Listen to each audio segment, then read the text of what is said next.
নমস্কার বন্ধুরা, আজকের ভিডিওতে আমরা আলোচনা করব কুম্ভ রাশির মাসিক রাশিফল নিয়ে। এই অগাস্ট মাসে কুম্ভ রাশির জাতক জাতিকাদের জন্য কি নতুন ও গুরুত্বপূর্ণ বিষয় অপেক্ষা করছে তা জানুন আমাদের বিশেষ গ্রহভিত্তিক বিশ্লেষণ থেকে। চলুন একসাথে দেখে নিই এই মাসে কুম্ভ রাশির জন্য কি সব গুরুত্বপূর্ণ পরিবর্তন ও চ্যালেঞ্জ অপেক্ষা করছে। এই মাসটি কুম্ভ রাশির জাতক জাতিকাদের জন্য আত্মগঠন ও নতুন শুরুর সময়। শনি বক্রী হয়ে আপনার রাশিতে গভীর আত্মবিশ্লেষণের দরজা খুলে দিয়েছে। আপনার কষ্ট, দায়িত্ব এবং নীরব পরিশ্রম এই মাসে ধীরে ধীরে ফল দিতে শুরু করবে। শনি লগ্নেশ বক্রী কুম্ভ রাশিতেই অবস্থান করছে, যা দায়িত্ব, দেরি এবং আত্মমূল্যায়নের সময়। কেরিয়ার এবং সম্পর্ক উভয় ক্ষেত্রেই সংযম জরুরি। সূর্য কর্কট থেকে 16ই আগস্ট সিংহে প্রবেশ করবে, যা দাম্পত্য সম্পর্ক, পার্টনারশিপ এবং পাবলিক ইমেজে পরিবর্তন আনবে।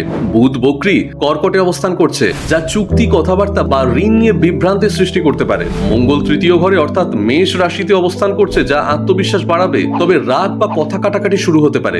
শুক্র কর্কট রাশিতে অবস্থান করছে, যা অফিস এবং স্বাস্থ্য সংক্রান্ত বিষয়ে সংবেদনশীলতা আনবে। সহকর্মীদের সঙ্গে সম্পর্ক ভালো রাখুন। বৃহস্পতি চতুর্থ ঘরে অর্থাৎ বৃষ রাশিতে অবস্থান করছে, যা গৃহস্থালির উন্নতি, মায়ের সহায়তা, বাড়ি কেনা বা স্থানান্তরের সম্ভাবনা সৃষ্টি করবে। রাহু দ্বিতীয় ঘরে অর্থাৎ মীন রাশিতে অবস্থান করছে, যা অর্থ এবং পারিবারিক কথায় ভুল বোঝাবুঝি সৃষ্টি করতে পারে। মিথ্যে প্রতিশ্রুতি থেকে সতর্ক থাকুন। কেতু দশম ঘরে অর্থাৎ কন্যা রাশিতে অবস্থান করছে, যা কর্মক্ষেত্রে একঘেয়েমি, আত্মবিশ্বাস কমে যাওয়া বা গোপন বিরোধ সৃষ্টি করতে পারে। কর্ম, অর্থ। শনি রাশিতে থাকায় আপনাকে অতিরিক্ত দায়িত্বে থাকতে হবে। ধৈর্য ধরে কাজ করলে ধীরে ধীরে সফলতা আসবে। ব্যবসায়ীরা নতুন কিছু শুরু না করাই ভালো। যারা সার্ভিস সেক্টরে আছেন তাদের জন্য সময় তুলনামূলক ভালো। সহকর্মীদের সঙ্গে ভুল বোঝাবুঝি এড়াতে মিষ্টভাষী হওয়া জরুরি। রাহুর প্রভাবে হঠাৎ খরচ বাড়তে পারে, বিশেষ করে পারিবারিক চাপে। মাসের দ্বিতীয়ার্ধে আর্থিক দিক কিছুটা উন্নত হবে। প্রেম ও সম্পর্ক।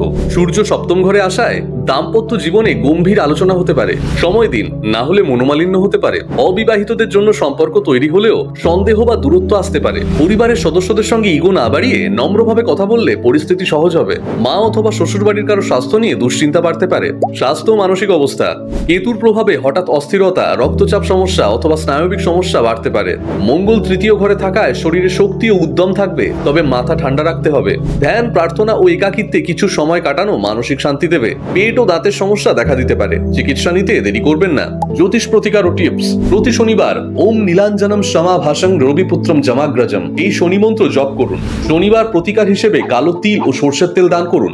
রাহুর দোষ কমাতে রাতে কালো কাপড়ে করে মাটির নিচে লোহার টুকরো পুঁতে দিন। শুক্রবার দুর্গা কবচ পাঠ এবং সাদা ফুল মায়ের চরণে অর্পণ করুন। তামার বা লাল সুতোতে বাঁধা রুদ্রাক্ষ ধারণ করলে মানসিক ভারসাম্য বজায় থাকবে। এই মাসে আপনি বুঝতে পারবেন সব দায়িত্ব একা নেওয়া নয়, সময় মতো সাহায্য চাওয়া নিজেরই এক ধরনের পরিপক্কতা।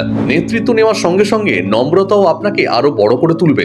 মনের ভিতরের ভয়, অস্থিরতাকে গ্রহণ করুন এবং সেখান থেকেই নতুন শক্তির জন্ম দিন। ভিডিওটি ভালো লেগে থাকলে লাইক করুন, বন্ধুদের সঙ্গে শেয়ার করুন আর জ্যোতিষ রিলেটেড এমন আরো ভিডিও পেতে সাবস্ক্রাইব করুন জ্যোতিষ ভবন ইন্ডিয়া চ্যানেলটি।